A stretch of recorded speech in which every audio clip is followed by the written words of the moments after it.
Balik din makapuso sa lalawigan sa Leyte ang tradisyonal nga Yolanda Candlelight Memorial gihimo dinhi sa Tacloban City kagabi dungan nini paghandom sa ikanapo nga anibersaryo sukad mikusukuso ang bagyong Yolanda. Ani ang report.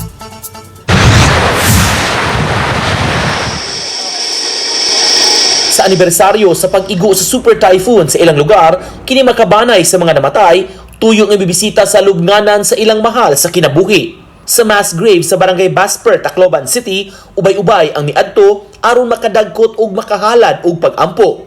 Sa maong dapit nga usa sa mga mass grave sites sa Yolanda victims, dunay kapin sa 2,000 ang gilubong. Kining mga madre gikan sa usa ka congregation misiguro nga makahalad og pag-ampo sa tanan nga mitaliwan. Tinuig na kuno nila kining tulumanon aron makahalad og panalangin. Human niini gipangunayan nila nga mabindisyonan ang mga lubnganan. Gituyok nila kini aron makahimo sa blessing sa mass grave. Pagkahapon og dayong gabi sa daghang lugar sa tibok Tacloban, nangandam ang mga tao sa Candlelight Memorial.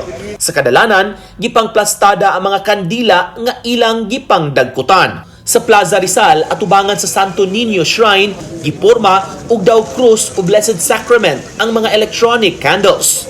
Sa maong kalihukan gawas sa mga yanong tao, mitambong sab ang mga local officials nga nangunay sa paghalad ug pag-ampo. Sukad na hitabo ang trahedya sa matag anibersaryo niini, nahimong practice na dinhi sa Dakbayan ang pagdagkot og kandila.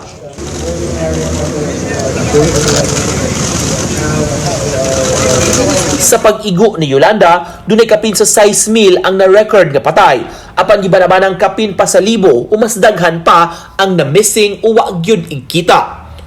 Sa iyang bahin subling nagpasalamat si Mayor Alfred Romualdez sa tanan nga mitabang sa pagbangon sa Dakbayan human sa trahedya napo katuig ang nakalabay. It's not only the help that we got, but it's the fellowship that was built, in with the different foreign countries that came and governments that came and with different beliefs in religion and ideology, and yet we all got together. Uban ni Marlon Melgazo ug Edward Tubilan, Nico Sereno, GMA Regional TV Live.